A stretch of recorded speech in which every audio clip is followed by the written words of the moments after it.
What's going on, guys, and welcome to another Crack a Pack episode. Today we are opening up a pack of Kaladesh. Obviously a relatively new set, though there are masterpieces in this set, which would be really exciting to open. I just want to also mention really quick, if you missed the last episode, in particular all of last week, but definitely the Friday episode, you should really go check it out.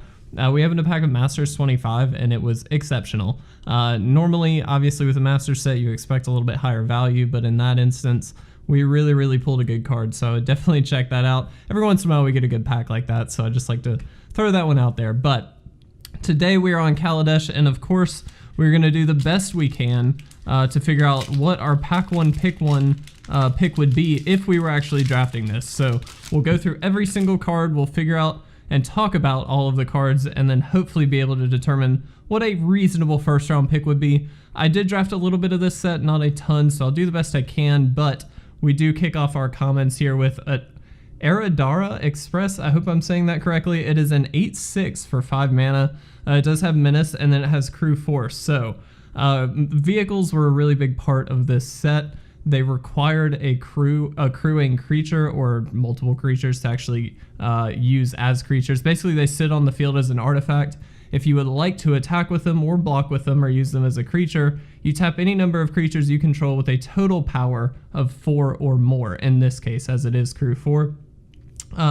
Then this vehicle becomes an artifact creature until end of turn, not just an artifact. So the idea being you can sort of play these out a little early, and then maybe if you have a creature out that is not really going to be doing as much damage as you'd like, you are able to crew or use that to crew the vehicles. There are also just a lot of instances where, like in this case, where this is just a giant beater. This is a game-winning card. It's just a bomb as far as commons go.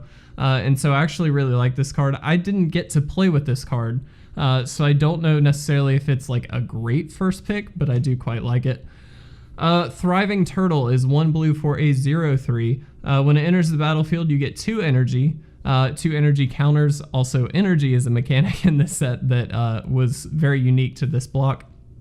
When it attacks, you can pay 2 energy, and if you do, you put a +1/+1 counter on it.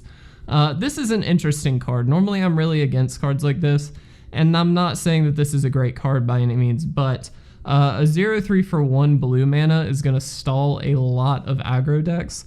And if you can build up some energy, and even when you just kind of play this card outright, you do actually get energy that you can then fuel this up a little bit. Now, what I don't like about it is it can just be removed, and it is an energy sink, which is good, but you could potentially waste a lot of energy on a card like this. So you really have to balance that out. This is not, in my opinion, better than the first pick that we already have. But I think there are some decks, I'm going to clarify by saying some, that would actually enjoy a card like this.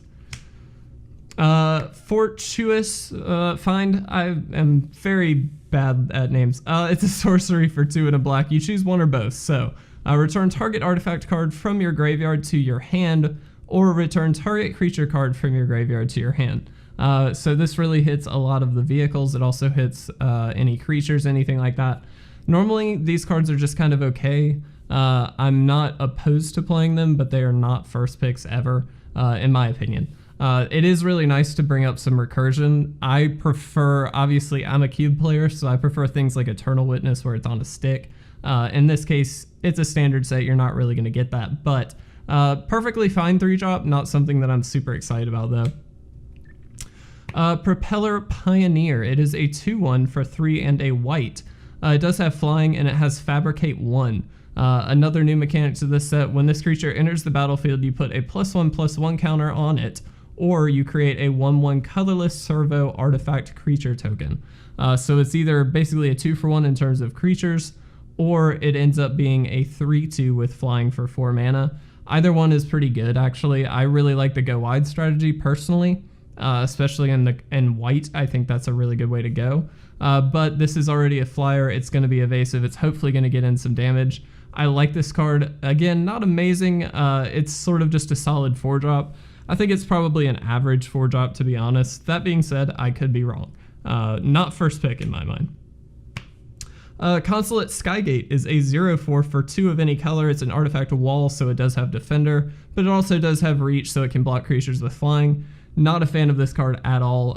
Really not a fan of walls in general. They just tend to be pretty bad, I think. There are certain decks I would say that would be okay with having some walls. If you're really a tempo control style deck, maybe you want a wall or two in there, but I don't like them. They're not very proactive. They just kind of stall the board, which is never really what you want to do in Limited. You want your plays to be a little bit more high value than that. And so something like this really just doesn't get there in my opinion. Failed Inspection is 2 and 2 blue for an instant. Counter target spell, draw a card, and then discard a card. So this is kind of the classic take on the 4 mana counter that we see every once in a while in Standard, where it counters a spell, but then it also gives some kind of other effect. In this case, it's looting. I think this is a perfectly fine card. It's not great. I would prefer it just to say draw a card, to be honest. I feel like that would be much better, but that being said, it's not terrible. I think if I was in a blue kind of control-y deck, I'd be perfectly happy to play this. Things to note, it is 2 blue mana, not just, 3 in a blue or something like that, so it's going to be a little bit harder to cast if you're in a multicolored deck. But if you're late game and you're really focused on blue, or you're late in your picks and you're really focused on blue, this is not a bad card to have just for some interaction. So, and it does of course help you dig, which is good too. Not first pick in my mind. Chandra's Pyro Helix is 1 in a red for an instant. It deals 2 damage divided as you choose among any 1 or 2 target creatures and or players. So you can kind of pick and choose what you want to hit with this. This is a perfectly fine burn spell. I don't think it's amazing. It's 2 mana for 2 damage. I like that you can spread it out. I think that's quite good. That's useful for sure, especially with all these little servos and things like that off of the Fabricate triggers. A card like this is probably gonna do some work in Limited. I don't think it's an amazing burn spell, but it's definitely one I like. I think I'm still kind of on the Express above it. I feel like the Express is just a pretty big bomb, but I do like this card. Thriving Rhino is a 2/3 for 2 and a green. When it enters the battlefield, you get 2 energy, and when it attacks, you may pay 2 energy, and if you do, you put a +1/+1 counter on it. I think this card is great. It's an aggressive green card, which is fantastic. Really goes well in like a green-red shell where you're really just trying to do as much damage as possible and then maybe burn them out. I like that this is counters, not just, till the end of the turn effects or something like that. And it fuels itself. So even on your first turn when you can actually attack with this, it can become a 3/4 right off the bat. For 3 mana, that seems pretty good. So I do like this card. Again, I like the Express for a few reasons. One, it leaves you open, and it's just a bigger bomb. And so I'm still kind of on that train right now. No pun intended. Giant Spectacle is an enchant creature for 1 in a red. The enchanted creature gets +2/+1 and has menace. I usually am not a fan of these cards. Every once in a while you get a deck. The one that comes to mind is the Madcap Skills deck from Return to Ravnica, where it's just cheap creatures and some really low to the ground enchantments that really buff them up, and all of a sudden you have a really decent deck. That sort of works. It's very hit or miss though, and I'm not a fan of it. Enchant creatures in general you leave yourself open, so I'm really not a huge fan of that. Just you can get 2 for 1 pretty easily, so not my favorite card. Attune with Aether is a sorcery for 1 green. Search your library for a basic land card, reveal it, put it into your hand, and then shuffle your library. You also get 2 energy counters. So this is actually a great card in sort of a multicolor green base deck, or a ramp deck. So I like stuff like this, especially if you've just got some really big fatties that you're trying to get to. Obviously, this doesn't actually ramp you, it goes to your hand. That being said, it's any basic land, so it does give you fixing if you're in a multicolor deck, which is great. There are instances, especially in a format where artifacts are pretty prevalent, where you can start to splash more colors because you're less reliant on the colors themselves. Just because you've got so many artifacts and things like that, it's okay maybe to splash 1 or 2 blue cards in your green-red deck or something. That's very random, but you know what I mean. And cards like this really help you get there, being able to pull out those basic lands and give you that energy, which in this set is very relevant. Again, not better than our other picks, but I do like it. Our first uncommon is Aether Hub. It's a land that enters the battlefield and gives you 1 energy right off the bat. You can tap it for generic, or you can tap it and pay an energy to add 1 mana of any color to your mana pool. Again, similar to Attune with Aether, this really just helps fix your mana.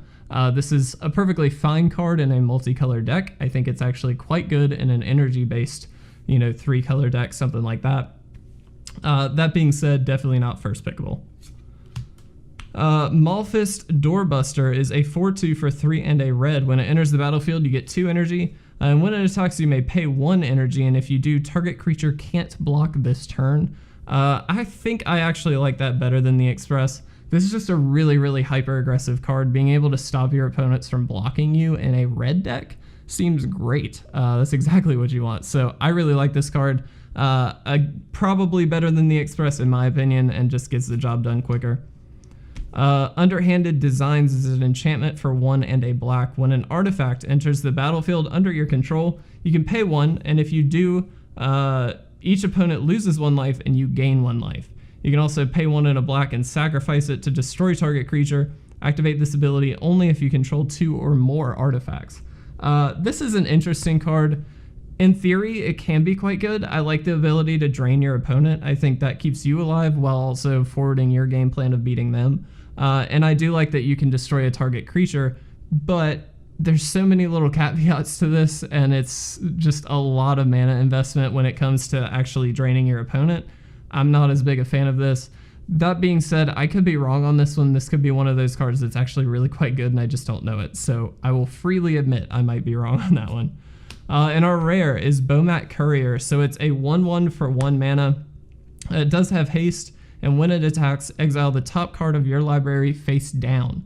You can pay a red and discard your hand, sacrifice Bomat Courier, put all cards exiled with the courier into their owner's hands. So this is actually really good and constructed, or it was at the time. I think in limited it's quite bad, honestly, just because it gets outpowered so easily, and really games in limited are won on the board most of the time.